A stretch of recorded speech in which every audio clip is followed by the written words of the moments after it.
This is called a cat. This is a real object that exists in this universe. See? I wasn't lying.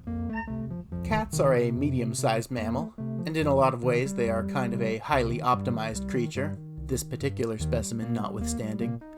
They are agile, maneuverable little murder machines with flexible bodies and sharpened fingernails. They sustain themselves by hunting and consuming smaller machines, which is a problem because cats are lazy. This is perhaps one of their defining characteristics. But they're clever too. At some point in time, cats came into contact with a much larger mammal species called humans.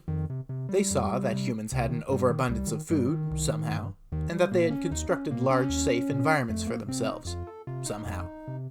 And so the cats decided to move in. Human homes would now be cat homes. Human food would now be cat food.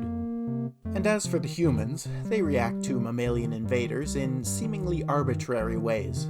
If a human habitat contains a mouse, it will become a likely candidate for murder.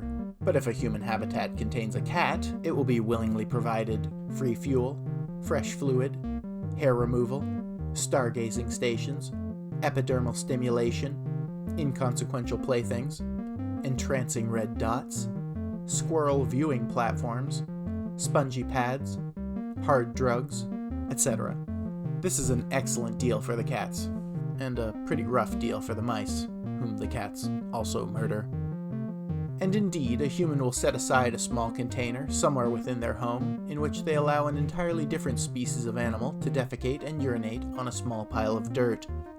Again, I have to emphasize that these actions are performed voluntarily by the humans. They will then employ a crude plastic sieve to sift out lumps of pungent material. This is a real object that exists in this universe.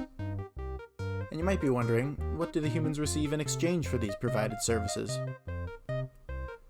Yeah, you might be wondering that. I can see why that would be a question that you would have.